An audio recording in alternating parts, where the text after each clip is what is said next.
Hey everyone, today I'm going to do a video reply to some comments. I am way behind and I'm trying, but we're going to read some of your comments. I'm going to respond real time. We're going to do live react as I respond. Here you go. From my things you can do in America but not in England video, Piper Charms says, turning on a red light surprised me a lot when I visited the US. I didn't actually know this and was thinking, why is the car still moving when it's red? Yeah, as far as I'm aware, even if there is not a roundabout, red always means stop no matter what. Yeah, I hear you. That's definitely something that's very unique to the States. I know we do it in New Jersey all the time. I love having a red on red, but I mean, I don't love it. There's nothing to love about it, but I don't like, it doesn't bother me because to me, it's kind of like when you're crossing the street, it's up to your discretion whether you feel it's safe or not. What bothers me the most about it though is when like other people behind you think it's safe and they're like honking because you're not going. That's annoying. But roundabouts, I think, pretty much take care of the need for having anything like that anyway. Responding to one of my shorts, go and check out some shorts. I do a lot of them. Becky Polinja. I always butcher your name, Bex. One of my shorts, because it's England, where I'm talking about walking in the rain or waiting for the rain to stop to go for a walk. She says, walk in the rain and why wait for sunrise? I know, well, I have to wait for sunrise because it's not really safe to walk in the dark. Well, it's safer here to walk in the dark. It's not too bad, but it's just not something I can do. I just don't feel safe walking alone in the dark. But I was waiting for sunrise, and then as soon as sun started to show, it started raining. This must have been before I started working because I don't have a choice now. From my video, they will kick off how to make English people mad meaning angry. At CS4428 said, I'm from Manchester and live in the US, but never got offended when Americans can't identify my accent. I rarely met an American that gets it right, so why sweat it? Fair point. And the Scouse accent is a little bit hard too. I feel like it's hard. I feel like it's close to like the Irish, Scottish vicinity, which makes sense. But I actually knew a few Scousers that did not appreciate when people didn't know they were from like that area. From the compilation of my real life as an American living in England so far, Angela Pericelli Fenlon 1190 says, maybe you should go home. Who wears sunglasses and it's raining? I'm sorry. I do. I love sunglasses. Even if there's just a little bit of sun, my eyes hurt. My eyes are really sensitive to the sun, and I love the sun. And I was wearing sunglasses in the rain. What can I say? It's like, it's something that I throw on, like when you throw on your coat or you grab your keys. Like, it's, for me, you got to grab a pair of sunglasses. You always got to have them on you at least. Yeah, I think I even commented in that video that I knew it was weird that I was wearing sunglasses in the rain. Peter Key 5685 says, why? Same video. I'm not sure what you're referring to, Peter, but if you want to expand a little bit, I'm more than happy to explain it to you or do my best to. Same video, Julian Barber 4708 says, I'm in Scotland and I have to say this is the coldest bloody summer I can ever remember. I wish my heating would come on. In Scotland? That's interesting. Was not hot in Scotland when I was there. It was around this time as well. Captain Torch 983 says, I'm sorry you feel so homesick. I still miss my home city of Birmingham, even though it's only 90 miles away. I do enjoy your videos and chats. Oh, thank you, Captain Torch. I'm sorry that you're homesick. I I just get the small bouts of homesick every now and then. It's not as bad as it was last year. This time of year, it was worse last year.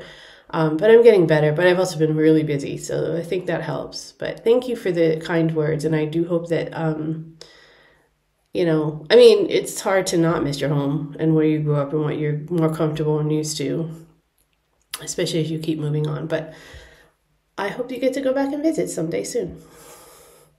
John Pretty One, nice, says, with the traffic lights, they change from red to red amber before going green, and then go from green to amber to red.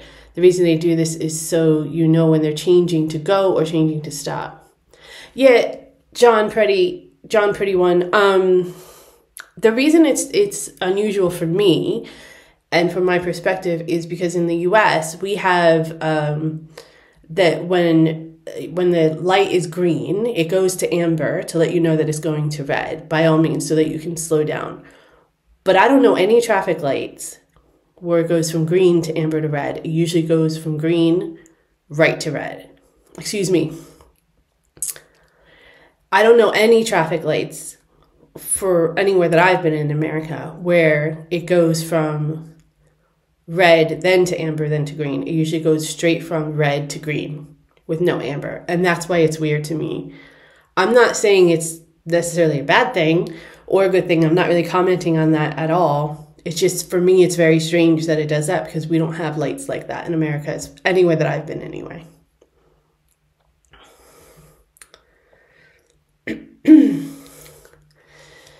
So, the next video is American reacts how one mass shooting changed the UK's gun laws forever. It's a Dunblane incident. Jake Flood 2 says, I'm in the UK. I have a firearms certificate and a shotgun certificate. They are hard to get and are hard to keep. If I have a gun with me anywhere but the range or certified shoot, I can do jail time. I have several fight caliber and each is declared, and I just state the purpose. I have limited ammunition and my guns must be locked in a safe at all times. The bolts, magazines, and ammunition must be stored separately. We have similar laws like that in some of the areas of the United States, not all of them, though. The UK doesn't ban guns, but they make sure gun owners are responsible. There was another mass shooting just a few years ago, and the law tightened even more. It appears we, as a society, value our children's lives more than the gun owners' ones. It's good to be in a society that actually considers that. I have a pinned post on my Instagram page, my personal Instagram page, that it says one child's life is worth all the guns in the world. Because I truly believe that. There's no reason that we need to have such lax gun control laws. There's no reason for it at all. And in my opinion, there's no reason for you to have a semi-automatic or an automatic weapon or have access to be able to buy it without some regulation. The biggest issue I have is not that people have guns. The issue that I have is that the types of guns they have and that there's no checks, there's no training, there's no wellness checks after the fact, before the fact. It's nothing like that. That's what I have. That's what I have a problem with, is the regulating part, which is in the Constitution. Well-regulated militia. Look it up. Second Amendment. Read the whole thing. Here's someone had something to say about me going out for tea for the first time. Jeanette Kingstone 4603 says, oops, sorry, had to laugh. Funniest thing I've ever seen. Nice try. More practice needed. Yeah, I told you all I have a thing for tea. I have a thing against making tea properly. And when we went out for afternoon tea, it was loose leaf tea, and we had never had it before. And we even called an English person to figure out how to do it, and we still did it wrong. Go check out that video if you want to laugh at me and how idiotic I can be. Sleepy 941 is responding to why England is better than the US. It says, simply, I'm glad you found happiness in England. Thank you. I appreciate it. I hope you're happy too, Sleepy. Responding to American things I don't miss, Andy Williams 7323 says, The more liberal regulations on alcohol and gambling compared to the US are not unique to the UK. The vast majority of European countries have similar, more liberal alcohol and gambling regulations. Yeah, I don't know. I'm not as well versed, but I totally understand. I totally would think that's true. With the exception of firearms, the vast majority of European countries have much less strict day-to-day laws and rules than the US. With the exception of firearms and road vehicle safety compared to European countries, the US is an extremely heavily and over-regulated country to the point that many Europeans consider the US an oppressive country. I think we are extremely oppressive. We are definitely not as free as we are forced to believe or as we are forced to tout. I think it was a good idea, but I don't think it worked out the way that our founding fathers had hoped, and hopefully we can get back on track someday. But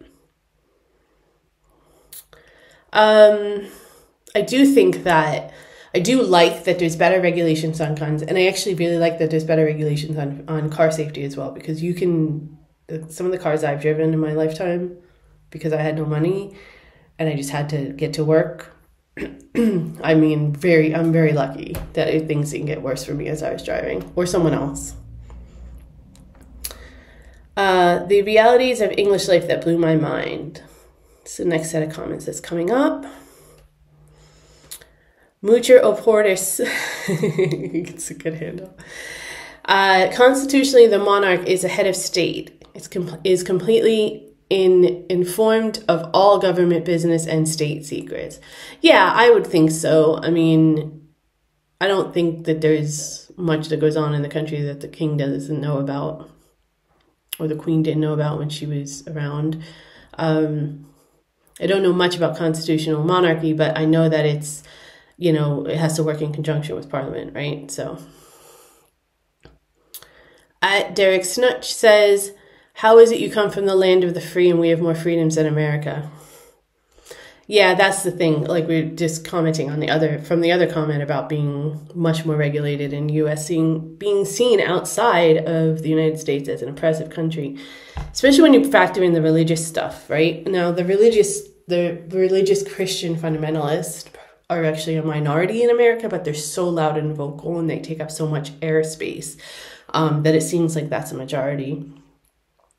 But it really isn't. But when you factor that in to things like, all of the other really strict laws about like drinking and in public and things like that, gambling and drugs and stuff like that, it's like the government has to be involved in every aspect of your life, which I don't agree with. At Celia 777100 says, the king has to sign off every new law. Oh, I didn't know that. Royal assent.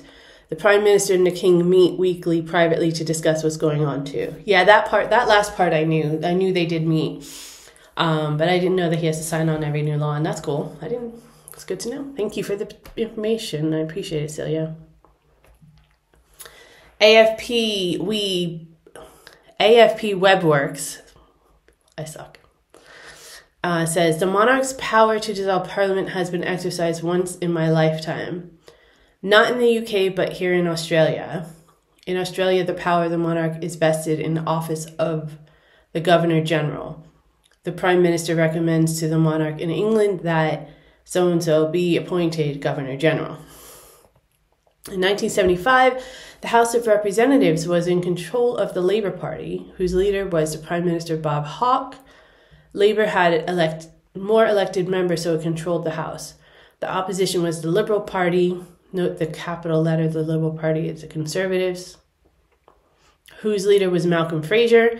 However, in the Senate, the Liberals had more members. It set the scene for a God Almighty row. This probably means row. No legislation could get through both houses of parliament without bipartisan support.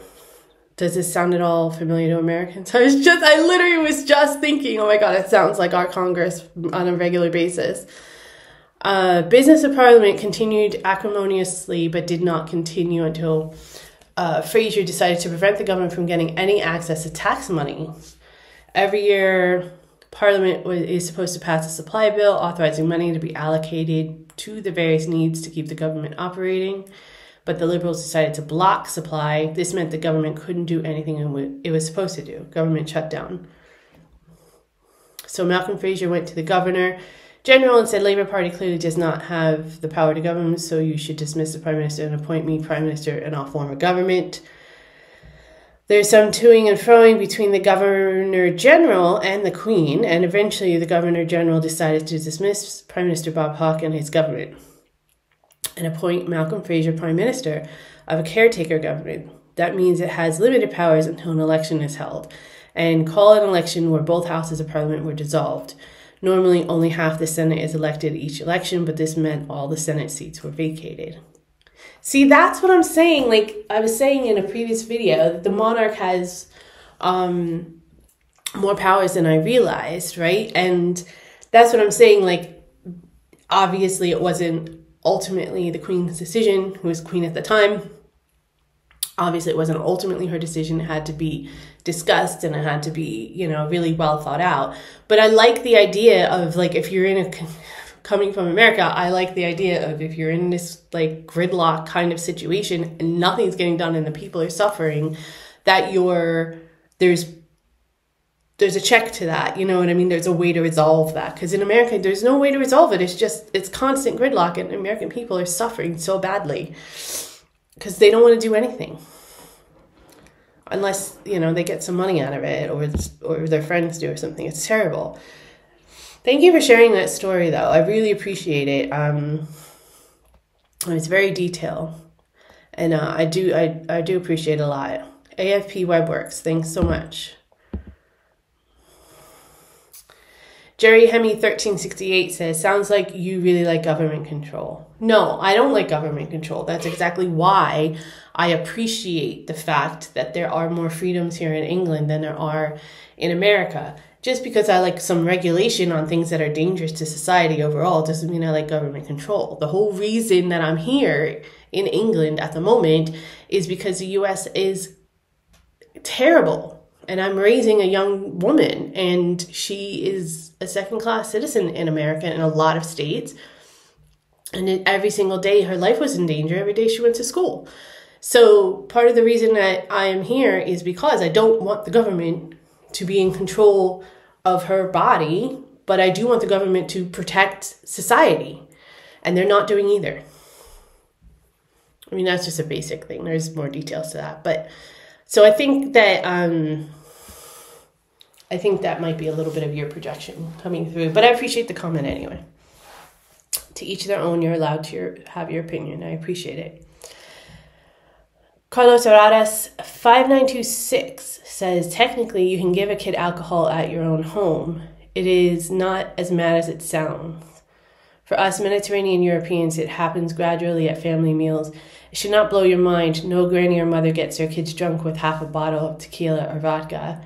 I never meant to insinuate that I did think that. I just think it's very weird that it's on the books written that it's okay.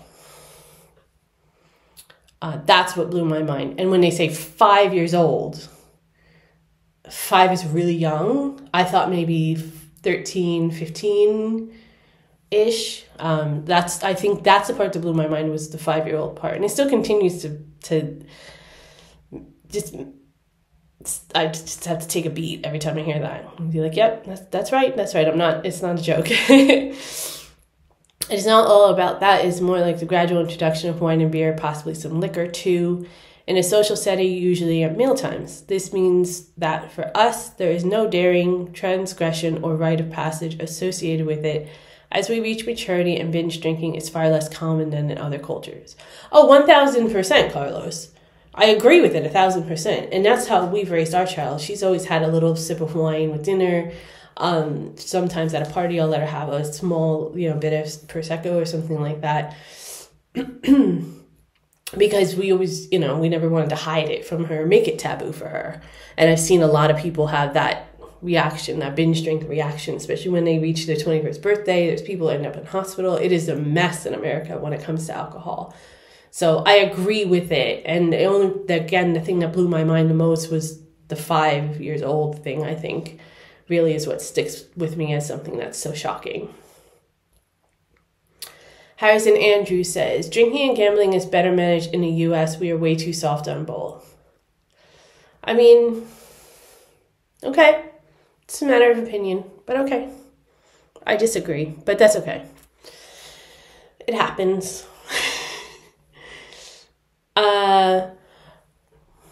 Martin Daubert, 1636, says, don't you just hate it when YouTubers don't do enough proper research? Okay. I'm not an educational channel. I am a lifestyle channel. And I just give my opinion. But I do try to do my research and try to be as educated as possible. But I am still learning. So I consider this channel a little bit of give and take. Or I hope that's what it is. So you guys teach me some stuff. I learn some stuff. And then hopefully you can learn some stuff about America and things like that from my perspective. To me, that's the whole point of this channel. But I appreciate your comment, Martin. And if you would like me to do some research and delve into, a deep dive on a topic, then I would love to do that. Just give me a suggestion, send me an email at hicksondiaries@gmail.com, and I'm happy to do it. RBNHD1144 says, thanks for chatting honestly about patriotism. I feel that the American flag has been hijacked by one political person or party. He goes on to say, Brits are very patriotic. They just don't feel that they have to show it every day. Yeah, and that's the thing. That's kind of what my commentary was. That was a much more concise way of saying it. Thank you.